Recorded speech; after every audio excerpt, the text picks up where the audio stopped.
The Kayfabe Crunch wakes up with thanks to Punch Crunch, the new breakfast cereal not affiliated with a sea captain. Delicious cinnamon nuggets layered with creamy bites of Choco corn chips. Punch Crunch is the best way to start your day. Perfect nutritional content for children, students, and lonely adults. The Kayfabe Crunch. Welcome everyone to the news. Good news! This is your Kayfabe Crunch for Saturday, July 25th, 2020. I'm Xavier Xplex.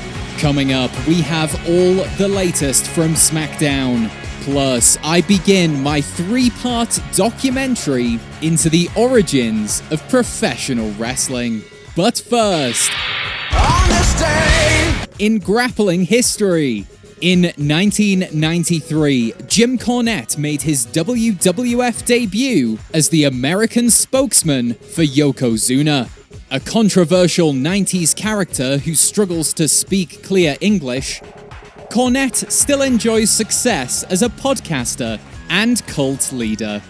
And in 2011, CM Punk made his return to Raw after leaving with the WWE Championship earlier that month. John Cena had just been crowned the new champion, but CM Punk failed to see him. Classic John. Thank you for supporting this little wrestling podcast. Our ratings are actually at an all-time low. So, we're going to spice things up by making the final segment all about the Big Show. And now, let's get on with the Naughty-Nikki news. Top story: the women's evolution is over. Bayley and Sasha Banks opened SmackDown by defining greatness.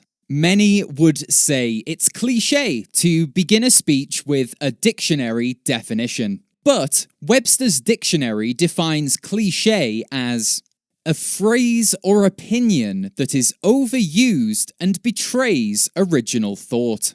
So, something for all of us to think about, ponder. Something for all of us to ponder.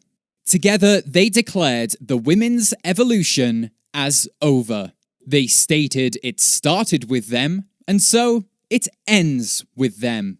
We would have said it ended around Evolution 2018, but to each their own. They promised children watching at home, if you do great things, all your dreams will come true.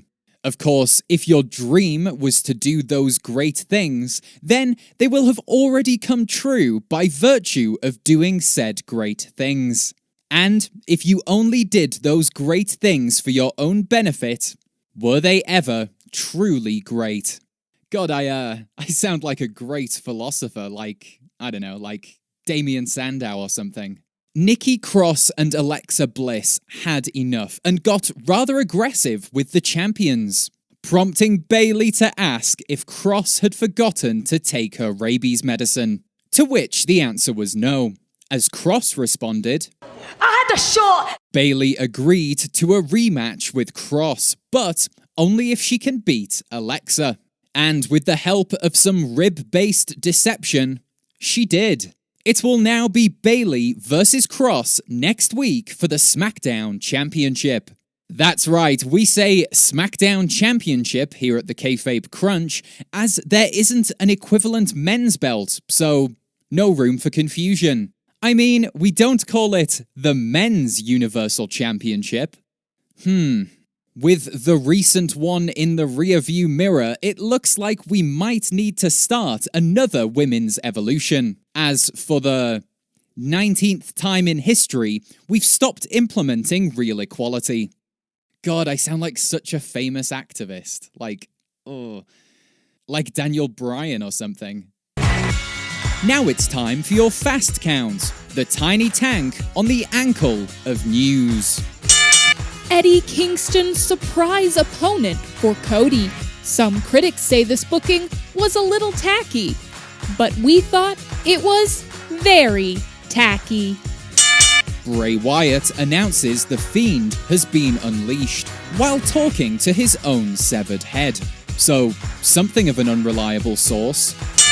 Keith Lee vacates the North American Championship so others can have the opportunity.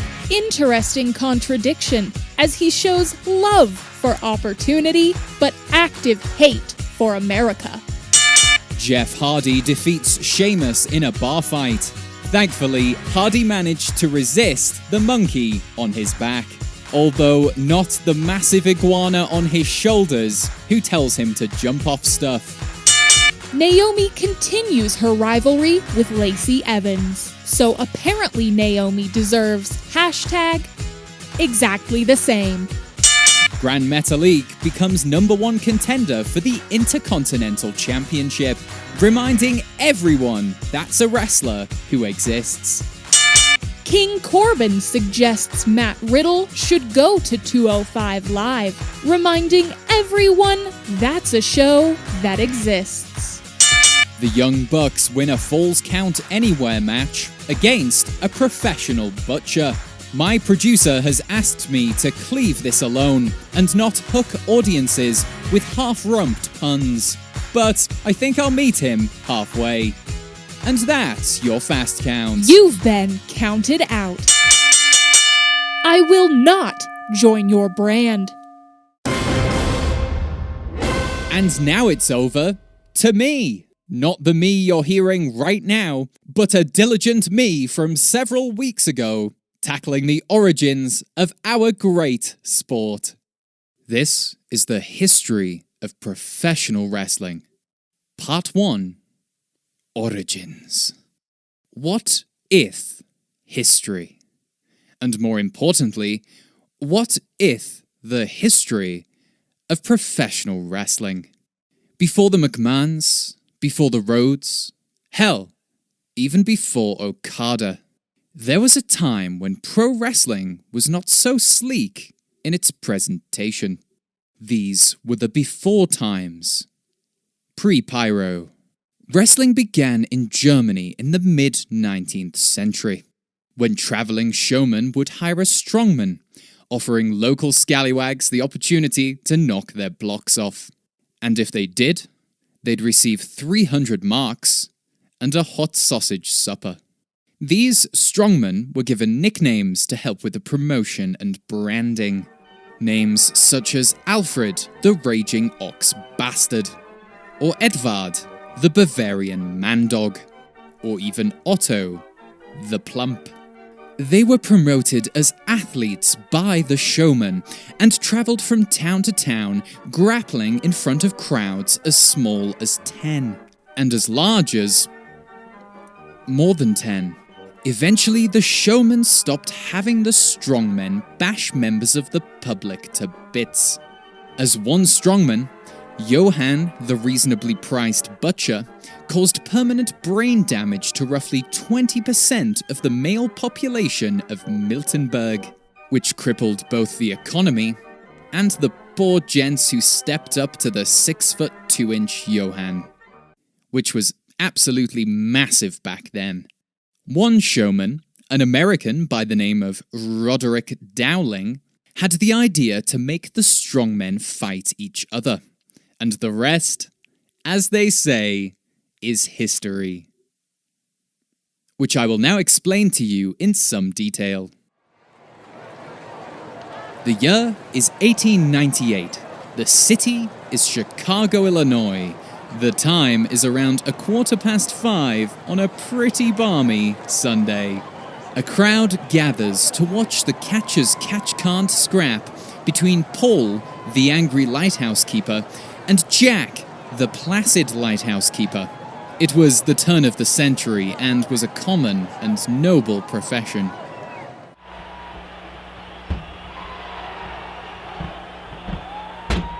The crowds watched in wonder as the two men locked up and grappled atop a pigskin mat. There were no ring posts or ropes, as they simply hadn't been invented yet. Paul came out on top, likely due to his pent-up anger. wowing crowds by finishing Jack with a breathtaking inverted phoenix splash. It was over a century before this move was ever used again, as Paul landed both on top of Jack and the very tip of his own spinal column. Paul may have won the match, but sadly, that day, he lost his life. Paul will always be remembered as the man who won the first sanctioned professional wrestling match, and as the surly keeper of the flame atop the great lighthouse of the Chicago Harbor.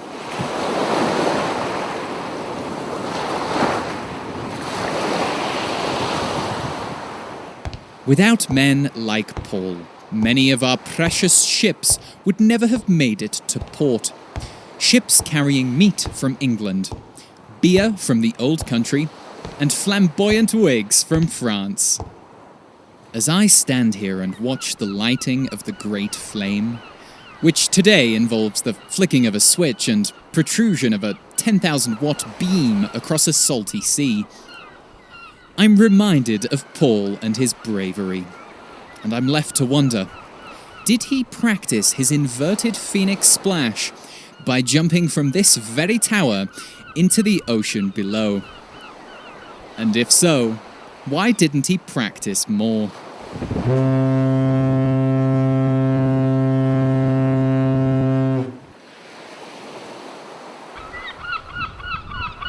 Hey, that's my hat, you feathery...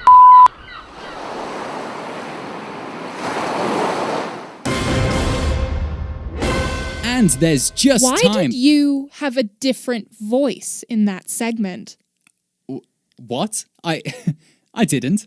You definitely did. You were pronouncing words, I don't want to say better, but definitely different. Right. Well, I was trying to enunciate. I had less pressure, so more time to work on the project. Okay? Join us. Also, you used music and hired an editor. Are you looking for a podcast award? It's no secret the poddies are on the horizon, yes, but that has nothing to do with my intense 3-part hard-hitting cutting-edge documentary series on the history of professional wrestling. Sure. Of course not. Right. Glad that's cleared things up. Join us Tuesday when we'll ask, how do college graduates begin a career in the hurt business? And remember, you can support this podcast by sharing an episode on social media. Thank you to @AussieLucian for saying some lovely things about us on Twitter. I still don't know how to reply to people on that application, but the words you said? Just lovely stuff. This has been the Kayfabe Crunch, your not quite daily, not quite news bump for the world of professional wrestling. The Kayfabe Crunch wakes up with thanks to Punch Crunch, the sugar-full breakfast cereal preferred by your favorite wrestlers. Smack down a bowl of Punch Crunch and receive 250% of your daily sugar, fat, and calorie allowance. Don't waste time worrying about other meals. Punch Crunch has your guts covered. The Kayfabe Crunch